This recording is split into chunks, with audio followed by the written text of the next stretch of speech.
Bienvenidos amigos de la Esfera Dorada a un podcast más y en esta ocasión, bueno, estoy muy contento porque nos acompaña pues un gran actor, un amigo y pues también un maestro para mí y es Paco de Luna. Hola Dani, Hola. ¿cómo estás? Yo Bien, feliz de bien. estar aquí en la Esfera Dorada, por fin.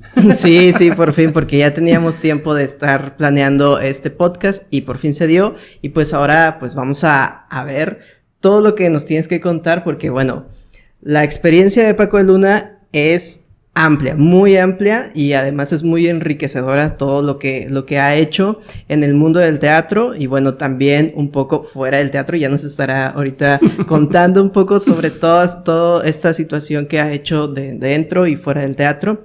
Pero bueno, vamos a empezar, digamos, con la pregunta obligada también, por si hay alguien ahí que no conozca la vida de Paco de Luna, pero es, ¿cómo llegaste al teatro? ¿Qué fue lo que te impulsó y que dijiste, yo quiero hacer teatro? Ay, Dios mío. Pues me creerás que yo tenía 5 años. Órale. Cuando tenía 5 años, mi mamá y una de mis hermanas mayores me llevaron al Teatro del IMSS a ver una obra de la compañía de Cachirulo, que venían de Ciudad de México, y yo solo los veía por la televisión. Entonces, verlos ya a tamaño real, ¿no? En ese escenario tan divino que es el del Teatro del IMSS, me impactó demasiado. Me impactó tanto que terminó la obra y yo quise pasar a saludarlos. Casi nunca hago eso con nadie, más que con muy amigos, ¿no? Porque no tengo el chip de fan, no lo tengo. Pero con ellos era una necesidad como de descubrir cómo hacían, o sea, cómo lo hacían, me explico.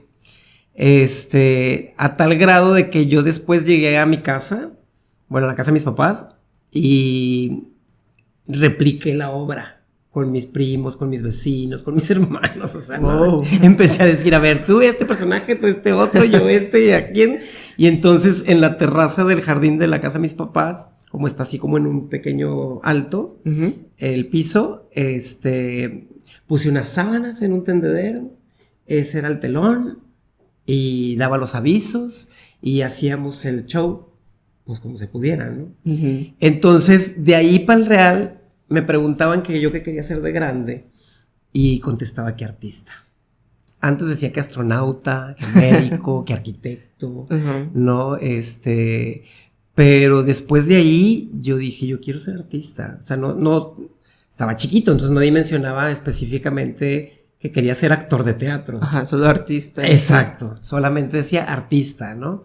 Pero realmente lo que a mí me impactó es eso, o sea, ver que ellos pasaron de la televisión al mundo real, ¿no? En un escenario y pensar que yo podía hacer eso alguna vez, o sea, ¿no? Contar una historia, ponerme un vestuario, ser otra persona, o ser un animalito, o ser lo que sea, ¿no? Descubrí que quería contar historias. Sí. Y siempre hacía un poco de show en mi casa, ¿verdad? Digo, no solo cuando había reuniones, sino a diario. Porque soy el más chico. Somos 8 hermanos, entonces yo soy el más chico. Siempre les he dicho que soy la octava maravilla. Que se enojen. Entonces, si mis 2 hermanos que siguen hacia arriba, no querían hacer lo que yo quería que hicieran, pues yo empezaba a hacer un drama, ¿no? Para que mi mamá pues fuera como que, ¿qué está pasando? ¿Por qué están gritando? ¿Qué le están haciendo al niño? ¿No? Y no, el niño estaba maquinando todo muy bien para que mamá reaccionara de tal o cual manera, ¿no?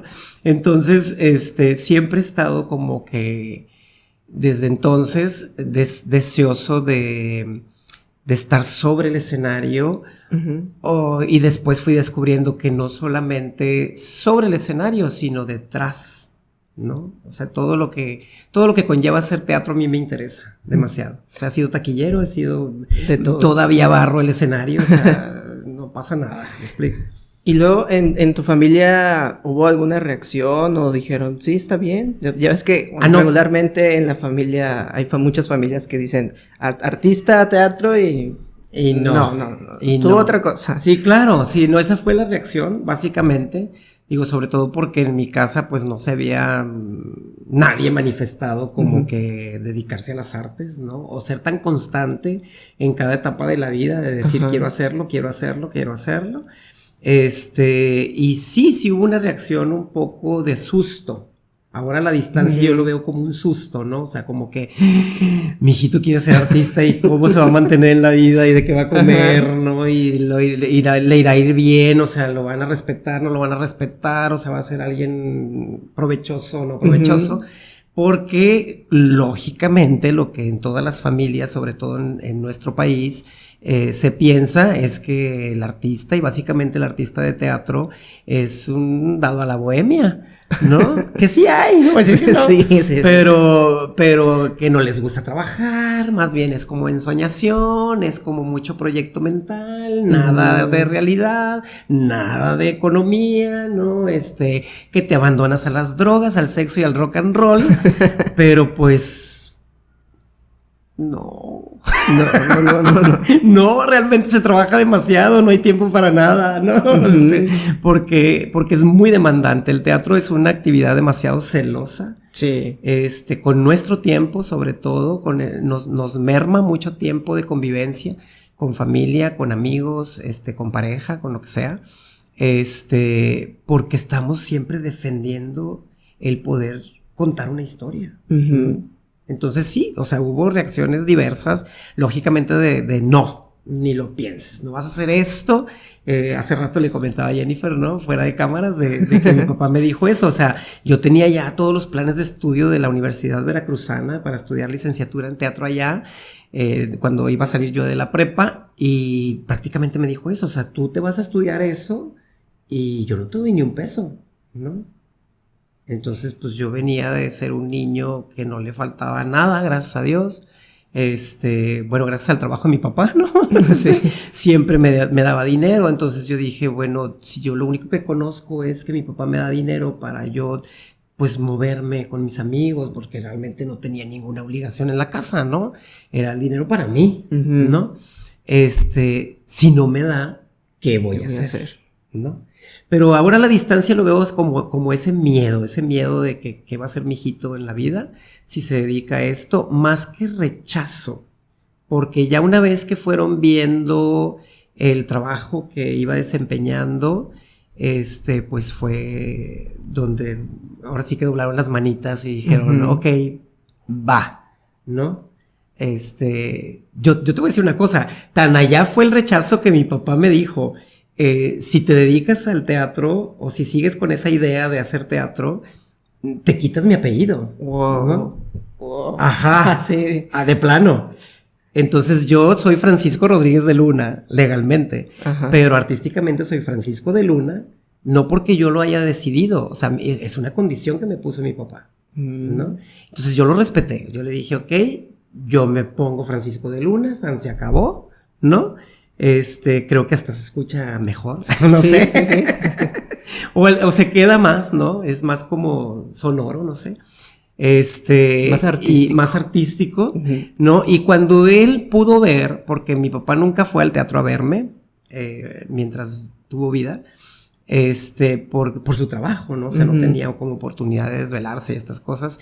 Y no creo, la verdad, que nunca haya dicho, voy a ir a ver qué se siente verlo, porque por las reacciones de mi mamá de pronto sí era de que me muero de nervios cada vez que sales, porque no sé si va a ser bien o va a ser mal, o cómo te va a ir en la función, o no les gustaban los personajes donde me moría, por ejemplo. O sea, nunca no les gustaba verme morir en escena, no. Entonces, yo trabajé para el licenciado Gilberto Marcos en Televisa, en Televisa Monterrey. Él tenía dentro del programa de Foro, que era dominical, una sección que se llamó Encuentros con la Historia. Y ahí yo trabajaba como maquillista, ¿no? Maquillaba a los personajes históricos que entrevistaba. Y en una ocasión, me dice, oye, pues ya te toca a ti hacer uno, ¿no? Y yo dije, pues cualquier que haga, ¿no? Y me dice, no, pues Francisco y Madero. Y yo, yo ni me parezco a Madero. Dije, no, o sea, ni en estatura, ni en la cabeza, ni en la frente, ni nada. Pero dije, ¿sabes qué? O sea, agarra la oportunidad porque va a ser la única manera que tu papá te vea trabajando, ¿no? Porque mi papá era fan de ese programa. Uh-huh. Entonces, yo acepté el reto, ¿no? Me fui a una peluquería y me rapé todo esto para tener la frente de Francisco I. Madero, ¿no? La maestra Minerva Mena Peña, que en paz descanse, me maquilló en esa ocasión para hacer yo el personaje en Televisa, y yo ya no vivía con mis papás en ese momento, ya me había independizado, entonces los visité ese domingo que yo sabía que lo iban a transmitir, ¿no? Yo los visité porque dije, yo quiero ser testigo de la reacción, ¿no? Y me senté en la estancia de la televisión al lado de mi papá para ver el programa y todo, y empezó el programa y se fue el primer bloque de comerciales y mi papá estaba muy emocionado con lo que estaba sucediendo, porque él siempre fue amante de la política, ¿no? Uh-huh. Y pero no me decía nada. O sea, nada. Entonces yo dije, no, pues ya valí, ¿no? Pero sí te reconoció. No. Me fui a la televisión de la cocina. Ajá. Y los dejé a mis papás en la estancia. Y yo estaba viéndolo en la cocina y mi mamá iba y venía de la estancia a la cocina. Y yo, ¿qué onda? Ya supe que soy yo. Y mi mamá, no se da cuenta. Y yo, ¿cómo que no se da cuenta? Dice, no, dice, él está bien prendido con lo que está pasando y las preguntas que te hacen y lo que respondes y todo, ¿no? Pero no se ha dado cuenta. Bueno, se dio cuenta hasta que se desplegaron los créditos. Ajá. Al final, ¿no? Y donde aparecía Francisco I. Madero, como Francisco I. Madero, Francisco de Luna. Entonces ahí es donde le cae el 20, ¿no? Y entonces ya viene a mi encuentro a la cocina y pues sí, o sea, me dice, pues discúlpame, ¿no? O sea, yo no sabía uh-huh. Que tú podías hacer eso. No te reconocí. Dice, no sabía que eres tú, o sea, ¿no? Pues haces un muy buen trabajo, dice, o sea, yo me imaginaba otra cosa, o sea, uh-huh. me imaginaba que querías hacer teatro por otra cosa, dice, pero no sabía que tú podías hacer eso, y mucho menos me imaginé que siendo mi hijo yo no te reconociera, uh-huh. ¿no? Entonces pues ya nos abrazamos, lloramos, todo el rollo. Y me dice, ahora sí, si quieres, ponte Francisco Rodríguez. Le dije, ay, no. Le dije, lo siento mucho, le dije, pero ya traigo unos añitos llamándome Francisco de Luna y ajá. Francisco de Luna me va a quedar. Le dije, porque pues esto es así, o sea, tú empiezas a hacer un nombre, ¿no? Una trayectoria y la gente te va identificando. Además, como me decía el maestro Julián Guajardo, ¿no? Dice, uh-huh. es mejor que pongas Francisco de Luna en el programa de mano y no Francisco Rodríguez de Luna, porque no cabe. Sí. No, o sea, está muy largo. Son muchos caracteres. Más antes que se escribía máquina el programa de mano, o sea, era imposible ajustarlos. Y así fue, o sea, así fue como él aceptó.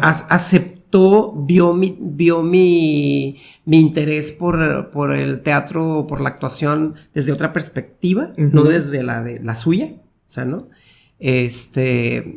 Y finalmente que logré hacer otros 3 programas, aparte del de Francisco I. Madero, y ya después él era el que le hablaba a sus hermanos y a sus compadres. Y a para todo, que vieran. Porque su hijo estaba en la tele, ¿no? O sea, ya ahora sí salía en el periódico, lo enseñaba con orgullo. Uh-huh. No como al principio que salía en el periódico y decía, ahí estás como payaso, ¿no? O sea, y a mí la verdad el arte de clown me fascina. O sea, mi sueño era también trabajar en un circo. Uh-huh. O sea, no se me ha hecho, pero algún día estaré en una carpa.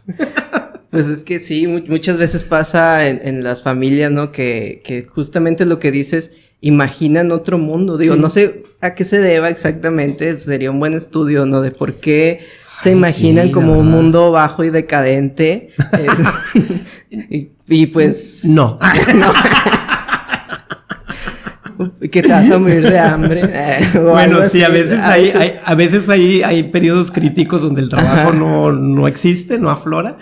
Pero es como todo, como todo, o sea, hay carreras que aparentemente son de que ya con eso vas a vivir bien, y hay gente que también sigue batalla en esas carreras. Sí, digo, ¿no? Pues ahorita te subes a un Uber, a un Didi o lo que sea, Y si platicas con el señor que conduce, te viene diciendo, pues me reajustaron. Yo era gerente de un banco, me tocó uno una vez, ¿no? De que me dices que yo era gerente en un banco y me reajustaron. Y ahora estoy aquí porque es lo único que encontré por mi edad. Nadie me contrataba y es lo único que puedo hacer, manejar un auto. Es una chamba como cualquiera, o sea, y son los riesgos que también se tienen en este sistema que nos han metido en la cabeza desde niños. O sea, tú tienes que estudiar para ser alguien y tienes que tener una licenciatura para ser alguien y para que trabajes para una empresa y para que te jubiles a cierta edad y para que, o sea, ¿por qué meternos ese chip donde tienes que seguir una rutina que no todos encajamos en esa rutina? No, y mucho tiene que ver también por el lugar donde estamos, ¿no? O sea, exacto, la zona industrial. Sí, por supuesto. Decir, hacer arte en Monterrey, hello. Ajá. O sea, es como ahorita encontrar agua en la presa. Sí, justo. Literal. O sea, es, ¿qué pretendes, no? Anteriormente, cuando la Muestra Nacional de Teatro tenía su sede base en Monterrey y que empresarios financiaban, aparte del gobierno, financiaban ese proyecto que era muy, muy padre, muy bonito, porque realmente era una ebullición de artistas de todo el país en Monterrey. Era la única manera en que los ojos a nivel nacional voltearan a Monterrey como una plaza de arte. Porque estamos como en el arte, como en el turismo. O sea, no tenemos para dónde. Ahorita lo comentábamos, que no hay espacios, ¿no? O sea, no hay espacios donde presentar un trabajo. O sea, cada vez hay más egresados de las escuelas de teatro, no solo de las licenciaturas, sino también de los diplomados o las carreras técnicas. Hay mucha gente interesada en hacer teatro, y poca gente interesada en producirlo y pocos espacios independientes para que realmente los artistas tengamos un lugar de trabajo, ¿no? O sea, donde llegar a presentar una temporada de tu trabajo. Es muy lamentable que ya tenemos muchos años de que los espacios gubernamentales se han limitado a presentar obras o hacer temporadas de 3 fines de semana, ¿no? O a veces 2, o a veces un día a la semana. ¿Por qué? Porque hay que darle cabida a la mayoría. Antes, al menos a mí todavía me tocó, que si tu obra tenía éxito, se quedaba en cartelera, ¿no? Y podías estar 6 meses en cartelera, a gusto, con público. No público como ahora que somos nosotros mismos que vamos a ver a los compañeros. ¿Por qué? Porque pues me fue a ver, porque me apoya, porque es mi amigo, porque lo quiero mucho, porque me gusta cómo trabaja. Sí, pero realmente también lo preocupante no solo es eso de en qué va a trabajar mi hijito si se dedica a esto, sino es ¿dónde está el público? ¿Dónde está la gente? Los artistas estamos esperándolos y las butacas siguen vacías. Entonces, esa es una gran problemática porque, repito, son demasiados egresados ya, es demasiada gente que queremos hacer teatro y lamentablemente muchos se quedan en el camino porque no encuentran la oportunidad, no encuentran un espacio, no encuentran un cobijo. Sí, yo al menos, como hace rato me presentaste como maestro, fui maestro muchos años. Mucha gente me sigue considerando maestro, muchas gracias, pero procuro eso, o sea, que la gente joven, la gente que va empezando, la gente que tiene ganas, la gente que yo veo que incluso le invierte de su lana para poder contarnos una historia en un escenario, a esa gente hay que apoyarla. No hay que hacerle el feo, no hay que decir, ay, ¿qué pretende? O sea, ¿de dónde salió? ¿Quién es este? ¿Qué quiere? Si ya vemos muchos, sí, habemos muchos, pero justamente todos estos que habemos, tenemos que darnos la mano y tenemos que ver la manera de que todos obtengamos una oportunidad de trabajo. Trabajo hay para todos. Para el que tiene 50, 60 años haciendo teatro y para el que tiene un año apenas. O meses, o que sigue estudiando, ¿no? Que yo no estoy en contra de que si están estudiando prueben hacer camino a nivel profesional. Se vale, Solo no descuiden sus estudios, ¿verdad? Porque eso se queda plasmado en un Cardex y se queda registrado y les va a servir para futuro, para becas, para una maestría, para un doctorado, para lo que sea. Porque ahorita los tiempos han cambiado, Sí. ¿no? El arte se ha vuelto cuantificable. Antes no se podía decir, pues sacaste 100, o sea, ¿no? Te conducían tu talento, no te lo cuantificaban. Lamentablemente, al hacerse de una manera tan oficial, o como hablando de una licenciatura, ¿no? Pues había que cuantificarlo. Y había que entonces cambiar la pedagogía para encontrar medios de cuantificarlo. Sí. ¿No? Que a nadie nos enseñó, a los que fuimos primeros maestros de una licenciatura, ¿no? Y todavía, porque hay pocas carreras de pedagogía teatral. Muy pocas carreras, que esa es otra vertiente, o sea, dices tú, bueno, ¿en qué va a trabajar mi hijito si se dedica al teatro y al arte? Pues gracias a Dios hay colegios que tienen difusión cultural, hay academias que requieren maestros, o sea, y de pronto dirás, híjole, pero es que yo no quería dar clases, yo quería actuar. Bueno, sí, pero para actuar tienes que buscar tu sustento. Y si te vas a independizar, pues tienes que cubrir tu renta y tus transportes y tu comida y tu vestuario, ¿no? Tu vestido, o sea, porque también, o sea, no vas a andar en fachas, ¿verdad? O para hacer una obra necesitas ropita, o sea, necesitas dinero, ¿no? Yo todavía es fecha de que pongo de mi ropa para los vestuarios, o sea, no la tienes asegurada. No. O sea, en el teatro nada está asegurado. Al contrario, siempre estamos, cada que arrancamos un proyecto, estamos como el equilibrista en la cuerda floja, ¿no? O sea, es así, pero se puede. O sea, se puede. Y uno se tiene que ir a la cama sabiendo que se puede. Y uno se tiene que levantar sabiendo que lo que quiere es respirar, que lo que quiere hacer, que lo que quiere es crear, contagiar, contar una historia. Y si se puede con gente nueva, como se dice ahora, es que son nuevos, no sé qué, pues venga la gente nueva. O sea, porque luego nos oxidamos, ¿no? O sea, los que ya tenemos algún camino recorrido. O sea, es bonito. De pronto, ver en el otro, ver en la gente que va empezando esa energía especial de mística, ¿no? La mística para poder lograr un proyecto, el enamoramiento, el recibir un libreto, el enamoramiento porque te dieron una camiseta que tiene el nombre de tu obra. O sea, ¿no? Yo a veces veo en los festivales o en los coloquios o en las muestras que llegas todo fastidiado por el vuelo, por el viaje, porque a lo mejor te fue mal y la documentación y no te dejaron subir la escenografía y llegó mocha bueno, traes tu cabeza en otro rollo, que cuando llegas al registro y te entregan el gafet, la camiseta, ya lo agarras como algo mecánico. No le das un valor.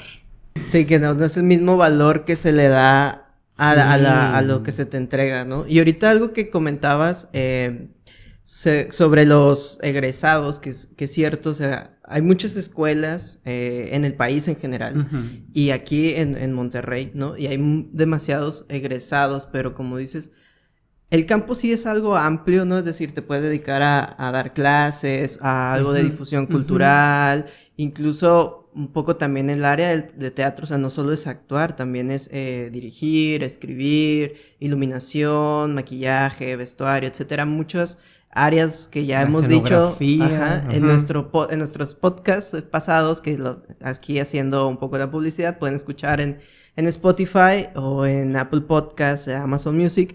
Ahí hablamos un poco de estas áreas que tiene el teatro. Y bueno, justamente lo que dices, pues faltan espacios. Y también algo que creo yo, pues es que además de los espacios, que haya justo productores que quieran, bueno, más que productores, gestores, ¿no? Que serían los que se encargan también de gestionar todas estas áreas. Sí. Porque de pronto parece que no hay y luego que sí hay. Es decir, por ejemplo, tú puedes vender una obra a una a una escuela, ¿no? Uh-huh, o puedes uh-huh. venderla a una institución, o como aquí en Monterrey, que es algo que creo que no se hace en otros lados, como este teatro laboral, Sí, el teatro laboral, que exactamente. también es como otra área. Sí, sí, sí. Que es lo que falta, ¿no? O sea, además de los espacios, es también un poco escarbar, ¿no? Escarbar dentro de nuestros límites, saber qué es lo que se puede Muchas hacer. veces, o sea, nosotros empezamos nuestro sueño dentro de la actuación justamente así, como lo ves en las películas, como lo ves en las novelas, ¿no? Uh-huh.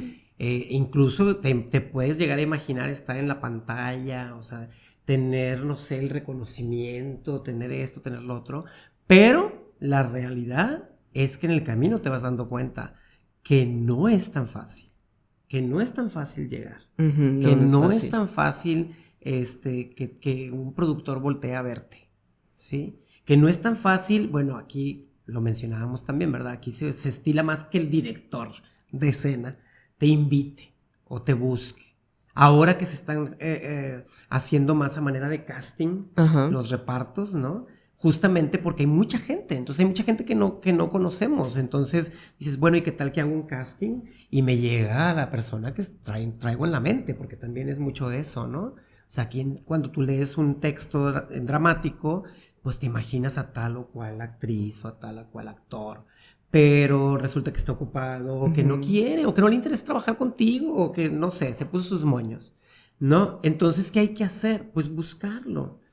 Y aquí también, o sea, hablando de egresados, estar atentos a esos llamados, porque muchas veces nos da miedo, Uh-huh. porque no estamos preparados.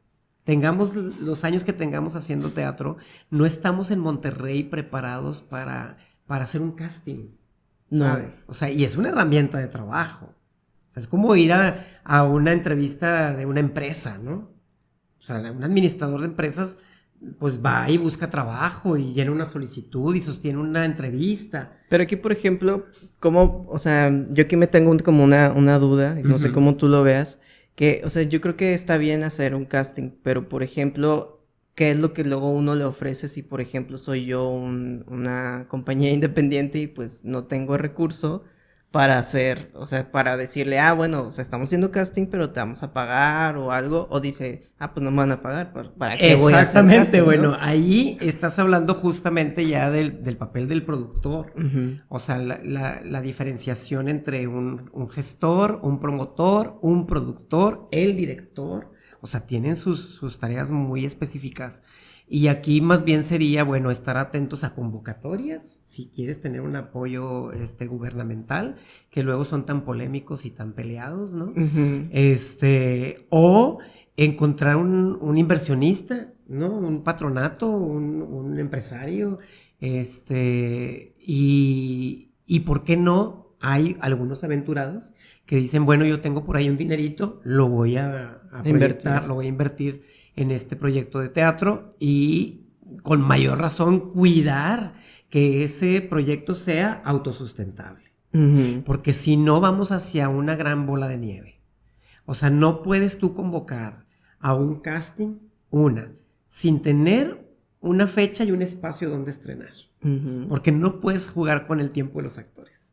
De decirles, bueno, pues esta es la obra, me gusta mucho, es un texto que yo leí hace mucho y estoy enamorado de él y lo quiero montar y lo quiero hacer y me da mucho gusto que hayan aceptado y que estén conmigo, pero no sé cuándo lo vamos a estrenar, no sé en qué teatro vamos a estar y mucho menos sé cuánto se les va a pagar.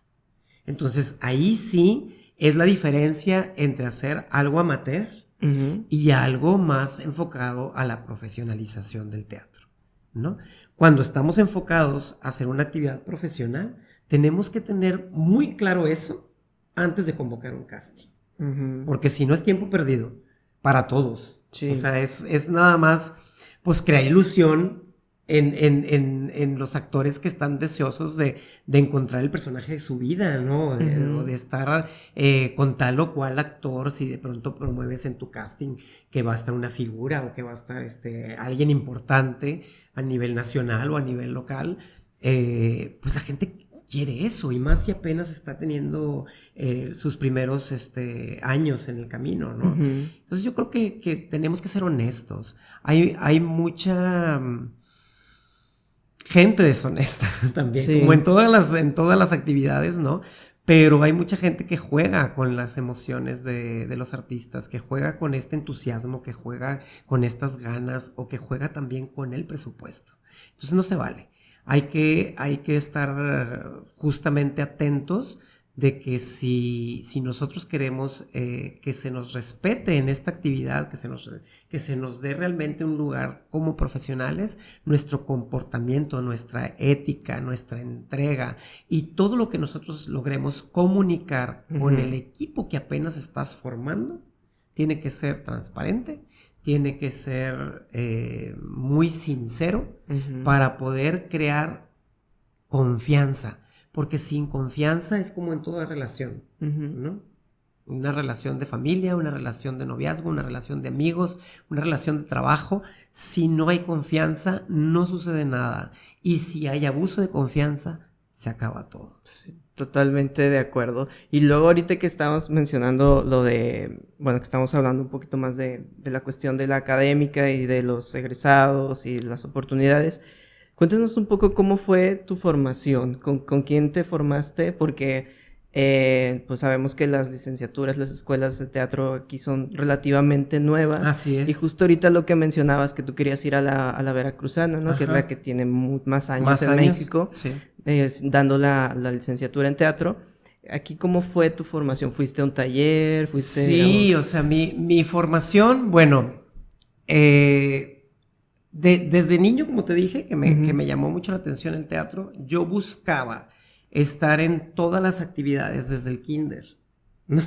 O sea, en todas las asambleas, recitando, bailando, cantando, no sé, hasta sirviéndole a las mamás el medio melón con nieve y galletas suave crema, no, bueno, antes se llamaban galletas de nieve, en el melón atoradas ahí, hasta eso hacía, con tal de estar inmerso en lo que significaba el evento cultural en el momento, ¿no?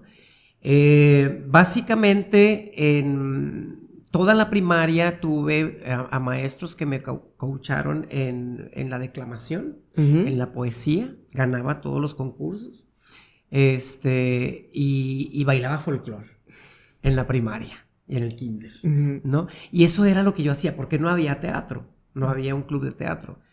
Cuando entré a la secundaria, pues un día llegó al salón la maestra de teatro, que era una egresada del CEDART, y nos platicó cómo estaba la onda, ¿no? O sea, que cada sábado se hacían sesiones de 2 horas y que estaba muy padre porque se hacían dinámicas, porque se hacía esto y que íbamos a aprender a actuar y que la voz y que la expresión corporal y que el maquillaje y que el vestuario.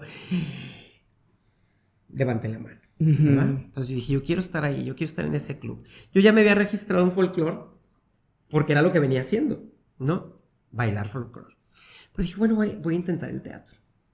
Entonces ahí fue donde yo recibí las primeras clases de teatro, fue donde descubrí las partes del escenario, fue donde hice mis primeros vestuarios, incluso mis primeros maquillajes sin saber maquillar, pero pues era o te maquillas, porque vas al concurso estatal y esto y toda la emoción, ¿no?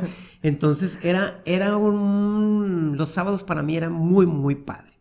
Lógicamente, en el grupo de teatro habíamos de inicio, si acaso, 3 hombres y el resto eran mujeres, ¿no? O sea, la participación de niños en la secundaria para hacer teatro, mal pedo. Entonces, llegando cierto momento, yo era el único niño entre niñas, ¿no? Haciendo teatro. Entonces, sí, el bullying en la escuela estaba bien cabrón. Porque en cada asamblea ni siquiera dejaban escuchar los diálogos porque empezaba la gritadera de que, ya sabes, ¿verdad? Sí, sí. Entonces recuerdo que el director de la secundaria le habló a mi mamá y nos citó en la dirección a mi mamá y a mí y delante de mí le dice, dice, usted tiene que hacer algo que su hijo nos siga en el club de teatro, dice, porque es demasiado, pues no, antes no se le llamaba bullying, era nada más carrilla, ¿no? La burla, la cosa, ¿no? Y yo estoico como Quijote en el escenario, de cuenta, me valía la verdad. Y le dice a mi mamá, el director dice, mejor hay que inscribirlo en artes marciales. Y yo, pues son artes. está bien. Digo, estaba en la secundaria, ¿no? No, pues donde voy a la primera clase de karate dije yo, Dios mío, ¿esto y a qué horas me dan el papel? No, o sea, ¿de qué? Entonces, no. De artes marciales yo me pasaba al club de teatro, ¿no? O sea, sin decir nada, sin decirle a mi mamá guabá, ¿no? Llegó ahí otro momento, un 10 de mayo, que se hizo el festival, y mi mamá pensando que yo ya no estaba en el grupo de teatro en tercer año, ¿no? Pues salgo a actuar, ¿no? Para las mamás, en el entremés de los habladores, ¿no? De Cervantes. Pues bueno, al final de todo el rollo, ya después de que servimos los meloncitos con nieve, que te digo que se daba a todas las mamás, ¿no? Le dice una amiga de mi mamá de un amigo mío también, le dice, oye, es que tu hijo, qué bárbaro, o sea, ¿cómo nos hizo reír? Y mi mamá, no, mi hijo anda repartiendo los melones. No, tu hijo acaba de salir en la obra que acabamos de ver. Y mi mamá, no.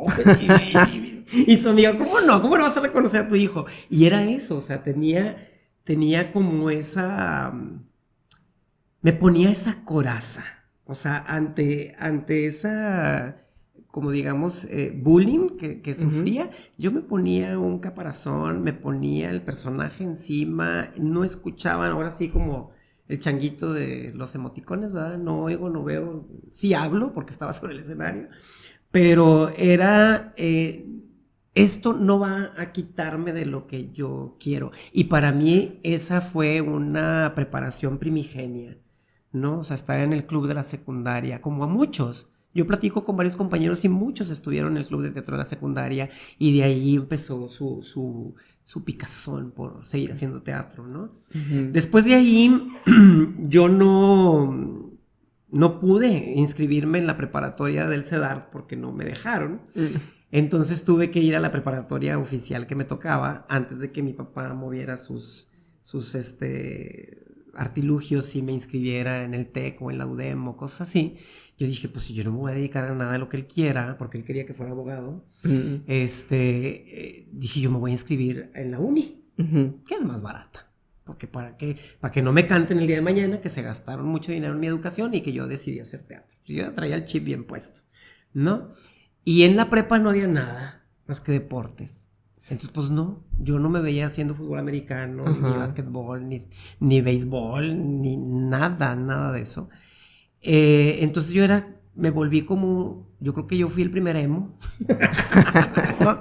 Me volví como gris, sí tenía muchos amigos, pero me volví como gris, no encontraba un aliciente más allá de las materias, ¿no? Y de pronto a mi hermana Anabel, el médico le recomienda hacer ballet, ¿no? Por una cuestión de salud que traía ahí. Entonces, mi papá me dice, bueno, tú la vas a acompañar a sus clases de ballet, porque si le da algo en el camino, pues tú agarras el carro y te haces responsable. Y yo, bueno, entonces yo iba de copiloto, nunca me ha gustado manejar, en aquel tiempo manejaba un poco, pero yo iba de copiloto y mi hermana muy poderosa, porque es mayorcita que yo, 2 años y medio, entonces muy poderosa en el carro, yo, ¿estás bien? Sí, ¿estás bien? Sí. Bueno, llegamos a su clase, yo veía la clase de ballet, ¿no? Con la maestra Tere Fuentes, ahí en Tere Ballet, en Fuentes del Valle, y llegó el momento en que mi hermana iba a ser evaluada. Entonces me dice, vámonos temprano porque quiero repasar en la barra y en la duela y no sé qué, los ejercicios, porque el examen y estoy nerviosa y no sé qué. Y yo, no, pues vámonos temprano. Y nos fuimos temprano. La academia está situada en la casa de la maestra, en un tercer piso. Y ella tiene un comunicador de pisos, o sea, digámoslo así, un espacio, un cubo vacío que podía enviar ahí zapatillas, tutús y todo hasta la planta baja, ¿no? Los aventaba, o por ahí le gritaba a la muchacha que se ocupaba algo, ¿no? Entonces mi hermana empieza a repasar su examen y yo empecé a corregirla, ¿no? Entonces le decía yo, no, así no es el tendiu. El tendiu, la maestra dijo que y el que el pie se desliza como mantequilla en la duela y que la punta y que la fregada, la barra se agarra así y tienes que pararte derecha. Y yo la empecé a corregir, ¿no? Para cuando me di cuenta, la maestra Tere Fuentes ya estaba en la puerta del salón, ¿no? Recargada así en el quicio de la puerta con la mano acá en la cintura. Y me dice, ¿y qué has estado haciendo todas las clases sentado si te sabes todo. Ajá. Y le dije yo, pues de observar. Dije, yo soy muy observador. Dije, entonces de observar, pues yo me aprendí los nombres y de escucharlos y de la repetición y me sé los tiempos y se me sabía todo. Y me dice, bueno, tú vas a tomar clase conmigo. Y yo, no, por favor. Le dije yo, en mayas y leotardo, no. Y mi papá me va a colgar del palo más alto, o sea, no puedo, no, le agradezco, pero no voy a estudiar ballet. Me dice, no te estoy preguntando, yo te estoy becando y vente en un pan si quieres, pero tú vas a estudiar ballet conmigo. Y estudié ballet. Wow. Con mi hermana estuve como 3-4 años con ella, a escondidas. Yo era el chaperón de mi hermana, pero yo tomaba las clases en pants. No me puse mallas hasta años después, ¿no? Y logramos, antes de que existiera el ballet de Monterrey, logramos hacer el primer y segundo acto de Coppelia, del ballet de Coppelia. Yo interpretando al doctor Coppelius, que es un anciano, un juguetero, un hacedor de juguetes, que sus juguetes cobran vida en la noche, tipo Toy Story, pero en ballet, ¿no? Y era como un mago también, ¿no? Entonces era como este hechicero, hacedor de juguetes, anciano, ¿no? Y yo tenía, desde la secundaria, una peluquita que yo había hecho de un calzón de pantimedia, ¿no? Así. Y calzón y peluche, y era así como una calva. Se veía muy padre, suena muy pues sí, ¿verdad? Muy improvisado como lo era, pero se veía muy padre. Y le dije, yo tengo esa peluca, maestra. A ver, tráetela, ¿no? Pues ya me la llevé. Y pues de ahí de mi mamá y de mis hermanas les robaba maquillaje y me hacía unas líneas y todo en la cara. Y en esa ocasión, me mandé a hacer el vestuario, que luego lo usaron algunos alumnos en escénicas. Vestuario francesado, muy bonito, bordado por mí a mano, o sea, yo lo bordé con lentejuelas, canutillos, wow. Y Shakira y todo, ¿no? Y estaba muy, muy padre. Y así conocí yo los teatros de Monterrey, bailando ballet. El Teatro del IMSS, el Nova, el Teatro de la Ciudad, la Gran Sala, el Teatro al Aire Libre, el Universitario, o sea, en todos los teatros estuvimos porque ese ballet tuvo mucho éxito. Te digo, no existía el ballet de Monterrey, éramos nosotros los únicos adultos que hacían ballet en esa época. Y de hecho ya luego un compadre amigo mío que sí se hizo bailarín de clásico profesional, me confesó, dice, ¿a poco eras tú, el doctor Coppelius? Dice, yo soy bailarín porque vi esa función y porque vi al doctor Coppelius, y luego yo después le bauticé a su hijo. Imagínate, las vueltas de la vida, ¿no? Entonces, en la época de preparatoria, esa fue mi educación artística. Todavía la arrastré un poquito en la facultad, pero cuando ya estaba yo en la facultad, como tenía onda de generar dinero, entonces estudiaba, trabajaba, ahorraba. Mi papá me seguía dando dinero porque yo seguía viviendo en su casa, entonces era doble ingreso, por así decirlo, lo que me daba mi papá, que a veces era más de lo que ganaba en la empresa.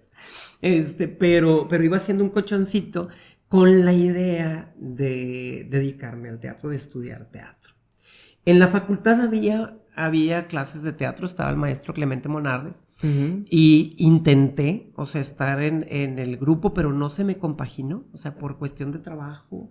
Y ¿en cuál facultad? En FACPIA. Yo estuve en la Facultad de Contaduría Pública, no hay administración, soy contador público y auditor, ahí donde me ven. Pero ahora cuento historias, contaba números, pero ahora cuento historias. Siempre quise contar historias. Entonces, en la facultad seguía haciendo funciones de ballet y seguía estudiando ballet hasta, digamos, el octavo semestre, que dije ya en octavo semestre, ya no voy a ir porque tengo que enfocarme para estar bien, pasar todas en primera, no dejar segundas, no esto, no lo otro, porque yo ya no quería estar ahí, o sea, yo ya quería salir de la facultad, ¿no? De hecho, el último año el último semestre no lo trabajé, me dediqué solo a estudiar y no hice nada artístico por fuera, no, ni siquiera amateur, porque también en la iglesia de la colonia estaba en el grupo de teatro, estaba en el grupo de danza y en el coro de la iglesia y en todo andaba, ¿no? Organizando kermeses y todo. Pero ese semestre dije yo, ¿sabes qué? Enfócate, termina y ya que se acabe esta pesadilla, ¿no? Porque para mí era así como estar estudiando algo solo por otorgarle un título a mi papá. Por complacer. Un título, sí, o sea, era un requisito. Tú me entregas un título y después haces lo que quieras. Perfecto, ¿no? Bueno, pues se llega el día de la graduación, la misa, ya sabes, en catedral, Ajá. la recepción en el Casino Monterrey, todo muy nice, todo pagado por nosotros, muy orgullosos los egresados, ¿no? Porque nuestros papás iban. Y nombramos de padrino de generación al maestro Rafael Herrera, que era el que nos daba impuestos y nos daba fiscal, nos daba costos, ¿no? Oye, materias súper difíciles. Yo estaba en grupos de 80 personas, de 80 alumnos, y pasábamos 8, o sea, 10, ¿no? Y en las actas de resultados me ponían copión y la fregada, porque yo, si se fijan, hablo mucho. Entonces yo en los exámenes, pues nos permitían de pronto sacar libros y cosas, porque eran exámenes muy pesados. Entonces yo volteaba con mi amiga Marcela, o mi amiga Linda, o mi amigo Lex, que estaban atrás, y yo, a ver, ¿cómo vas? O sea, ¿no? Pero yo me valía. ¿Cómo vas? ¿Qué tienes en la 5? ¿Y qué tienes en la no sé qué? Y me decían, y yo, no, hombre, estás bien mal. Digo, o sea, ni me digas nada, estás mal. Yo sabía que estaba mal, pero no me acordaba, o sea, qué manera, ¿no? Y sí, dicho y hecho, o sea, yo pasaba. Entonces, a él lo nombramos padrino de la generación, y saliendo de la misa, pues lógico, estás con tus papás, tus hermanos, ¿no? Unos tíos muy queridos, hermanos de mis papás que me acompañaron en la graduación y todo el rollo, y se acerca el maestro. Y me dice, Francisco, ¿son tus papás? Y le digo yo, sí. Ah, mucho gusto, señores, yo soy tal, ¿no? Y solamente quiero felicitarlos porque tienen un hijo demasiado inteligente, porque su hijo desde el día de hoy es una competencia para mí. Y yo sé que él va a llegar a ser un gran contador público. Y yo, mira, empecé a llorar, pero como el, ¿cómo se llama? El del Facebook, el monito, ¿no? Los lagrimones, sí, a borbotones. Y mi mamá pensaba que de emoción, y yo por dentro estaba, sí. maestro me está hundiendo, pero no sabe cuánto. O sea, Sí. ahora, ¿cómo le voy a hacer? Si yo estaba esperando este momento para decir, ahí te quedas, contador, y yo me voy de actor, ¿no? Entonces, pues sí, me ocasionó un conflicto muy grande, porque después de eso mi papá era, órale, y busca trabajo, y tienes que encontrar, y vete a las empresas más fregonas de Monterrey, ya sabes, ¿no? Ahí te tienen que contratar, porque el maestro dijo, porque esto y porque el otro. Y mi papá llegaba del mercado y yo echado viendo la tele, literal, o sea, me tomé un semestre de que yo no quería saber del mundo, ¿no? Y mis pelos así, ¿no? Entonces, me dice mi papá, bueno, ¿y no buscas trabajo ni nada? Y yo, no. Oye, va diciendo eso, y como a los 2 días suena el teléfono a la casa, y era el maestro Rafael Herrera, ¿no? Y dice, oye, Francisco, ¿estás trabajando? Y le digo yo, no. Y me dice, ¿no te gustaría trabajar en mi despacho? Y yo, pues sí. O sea, pues ya que me queda. Pues sí. ¿No? O sea, mi papá me está diciendo que tengo que trabajar. Usted le dijo a mi papá que yo, guau.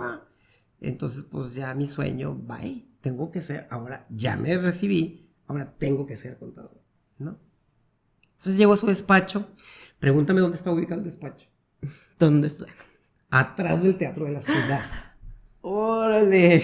Entonces, yo llego al despacho. Es que era cosa del destino. O sea. Yo llego al despacho y veo el portón rojo del Teatro de la Ciudad y digo yo, es que yo no debería estar entrando aquí, debería estar entrando allá. Ajá. ¿No? O sea, aquel es mi lugar de trabajo, no es este. ¿No? O sea, estaba donde... En Allende, Ajá. al ladito del restaurante que está en la esquina. Sí. Ahí estaba el despacho de mi maestro, ¿no? Pues bueno, pues yo entré al despacho, la secretaria me recibió, me dice que me lo espere tantito porque el maestro estaba en una llamada, y luego ya el maestro le dice que pase, y el maestro seguía hablando por teléfono. Y luego ya cuelga y me dice, te tengo 2 noticias, una buena y una mala. ¿Cuál quieres primero? Y le digo yo, no, pues la mala. O sea, primero el fregazo, ¿verdad? Y después póngame el curita. Entonces me dice, bueno, la mala noticia es que no vas a poder trabajar conmigo. Y yo, pero ¿cómo? Si eso vine. O sea, vengo a la entrevista pues con usted a ver qué voy a hacer. No, me dice, voy colgando con un cliente que necesitan un contador general, es una agencia aduanal, y tú eres la persona indicada para eso. Y yo así de que, yo no he sido contador general. O sea, he estado de asistente de nóminas, de asistente contador, de jefe de compras, y sí logré ser jefe de compras en una constructora, ¿no? He estado así en varios puestos, pero no como contador general, ¿no? Y me dicen, no te preocupes, yo te ayudo, yo voy a ser tu asesor fiscal. Y yo, pues perfecto, ¿no? Y me fui a la oficina que está justo por la librería Gandhi, que nos vimos hace rato, ¿no? En Venustiano Carranza, entre Hidalgo y Padre Mier, estaba la oficina. Bueno, pues allá voy, me entrevista la contralora, el dueño de la agencia no estaba, andaba de viaje por Hong Kong, Beijing o no sé dónde. Y empezamos a trabajar. Me contrataron, empecé a trabajar. Yo de lunes a viernes en traje, saco, corbata, zapatito lustrado, en contador, ¿no? Me tocó la época de arrastrar lápiz a capturar todo, ¿no? En sistemas aparte prefabricados. Yo aprendí a hacer sistemas, no a usar unos prefabricados, entonces era como que complicado. Y luego, un día me dice la contralora, un sábado, que yo iba en jeans, chanclas y camiseta, ¿no? Me dice, está aquí el dueño de la empresa y te quiere conocer. Y yo, ¿qué? No, era una casa antigua, con un vitral así en la escalera de caracol hermosa, ¿no? Donde mis guaraches se oían para subir al despacho del dueño. Y ya entro y como película, o sea, él estaba sentado de espaldas a la puerta de su oficina, rapado, con camisa hawaiana y un arete. Y se gira, voltea. Y era un señor de 35 años. Yo tenía 21, ¿no? Y ya, nos ponemos a platicar. Y entonces me dice, ¿cuál es tu hobby? ¿Qué es lo que te gusta hacer aparte de la oficina? Y le digo yo, pues no tengo tiempo. Le dije, aquí entro a las 8 y salgo a las 3 de la mañana. Entonces le dije, a mí me gusta el teatro. Y me dice, ¿y luego? Dije, pues no tengo tiempo de estudiarlo. O sea, estoy aquí todo el día, ¿no? Y como era eso, o sea, yo saqué del archivo muerto, lo computaricé, pues no tenía tiempo, ¿no? Y me dice, y le conté varias cosas de las que ya hemos platicado, o sea, cómo había estado ese asunto de que yo quería estudiar teatro, pero terminé estudiando contador público por accidente, o sea, ¿no? Porque a mí me dijeron, el alumno de contaduría puede trabajar en segundo semestre y ganar su dinero. Yo dije, yo necesito dinero para estudiar teatro, porque mi papá no me va a dar, ¿no? Entonces, me dice, bueno, a ver, ¿qué podemos hacer? Dice, porque tú ya has hecho demasiado por la empresa. Yo ya tenía ahí como 8 meses, 9 meses, ¿no? Dice, has hecho demasiado por la empresa. Dijo, y bueno, pues auménteme el sueldo.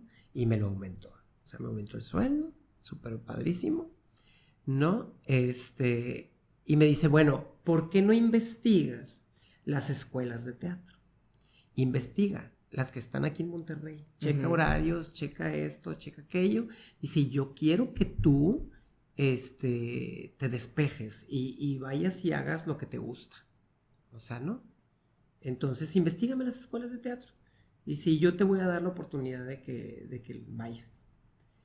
Pues ni tardo ni perezoso, ¿verdad? Investigué todo, artes escénicas, teatro de la ciudad, la escuelita de teatro de filosofía y letras, todo se me contraponía un poco por los horarios, ¿no? Pero de pronto en el periódico vi un anuncio de un diplomado en actuación para cine, teatro y televisión que promovía el ICAM, el Instituto de Comunicación, Arte y Humanidades, que todavía existe, por ahí está la escuela, ¿no? Pero en ese entonces estaba en una casona del obispado, justamente frente a la Superior de Música y Danza. La esquina blanca que está ahí enfrente, ahí era mi escuela, ¿no? Entonces, la oficina estaba súper cerquita. Entonces, yo salía de la oficina a las 6, las clases empezaron a las 7, ¿no?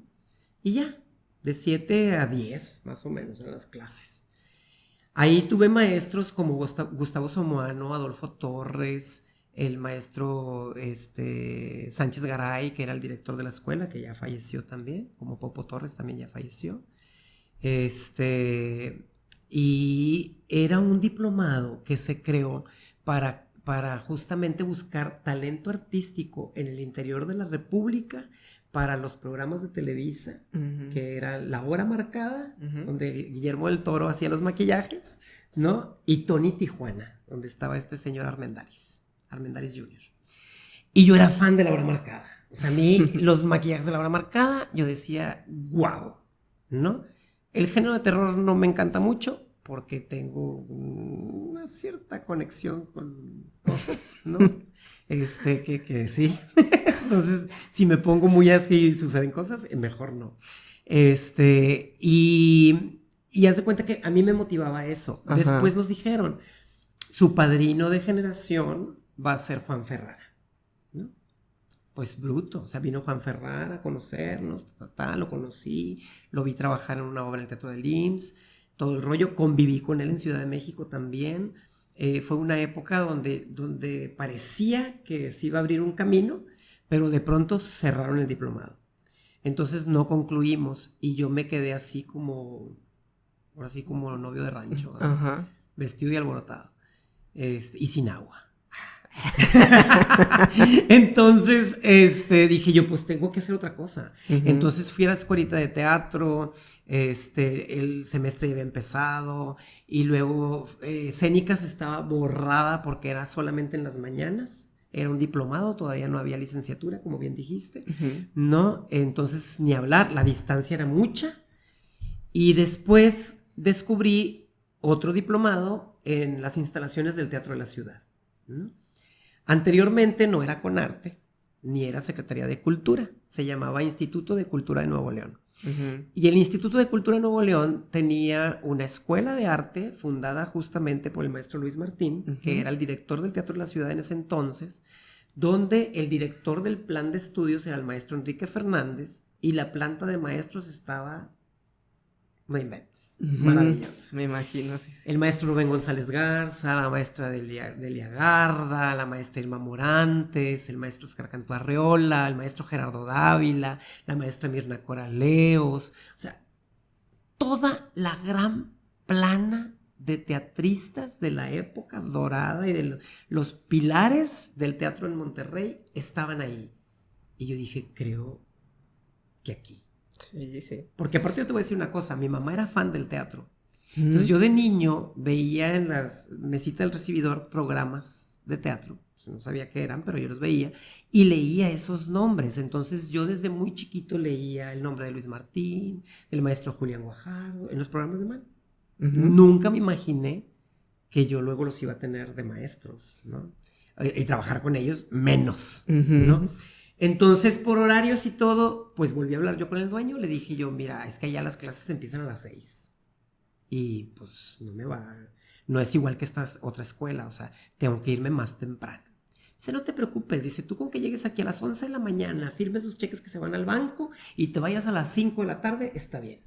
Y yo, wow. Bien, pero póngamelo por escrito. O sea, no, por escrito. Entonces, 2-3 compañeros de la oficina, pues sí se pusieron algo celosos, sí. Porque yo tenía privilegios. Pero el único privilegio era eso, que él me estaba alentando, voy a decir su nombre, es el ingeniero Javier Cariaga. Ojalá que nos escuche, porque estoy eternamente agradecido, porque si él no me hubiera dado la confianza de decirme, salte de la oficina, ¿no? Persigue tu sueño.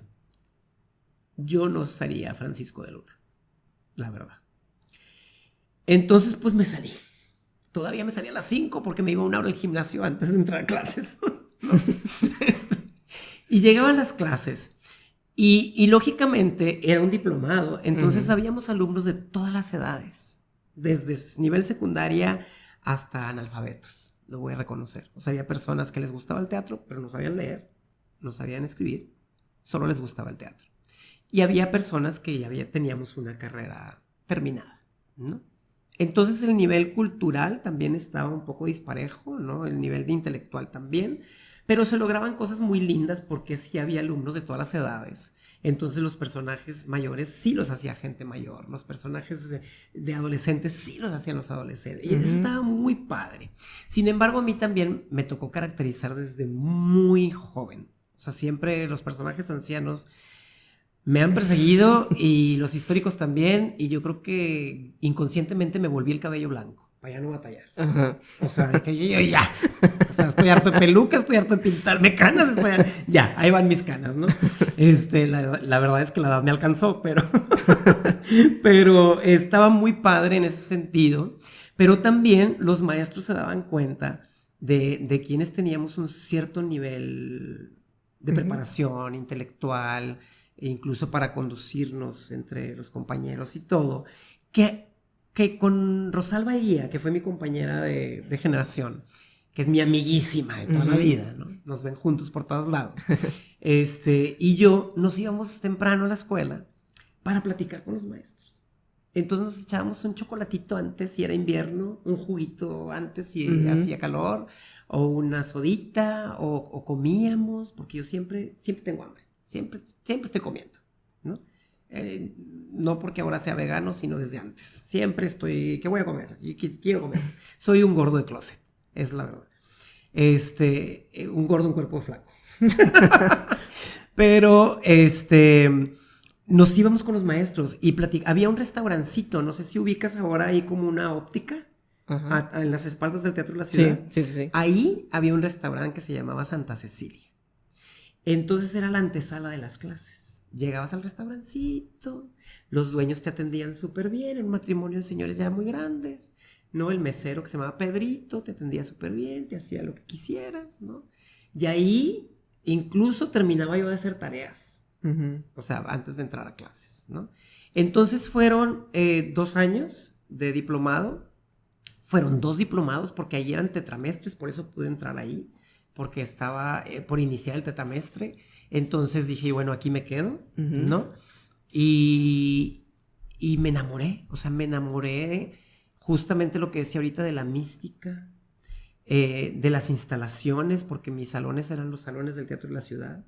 Qué padre. Y era la casita que ahorita sirve como de estacionamiento en la esquina de Matamoros y Doctor Cos. Ah, sí. Y ahora es un estacionamiento medio raro, que dizque respetaron la fachada, pero ahí era una casa súper bonita que tenía un patio central que también servía de aula, con un solo saloncito arriba que le llamamos el Palomar, porque era uno solo, y era una escalera bien bonita, divina, que también nos servía de escenografía fija cuando hacíamos exámenes en el patio, ¿no? Entonces estaba muy bonita época, la verdad.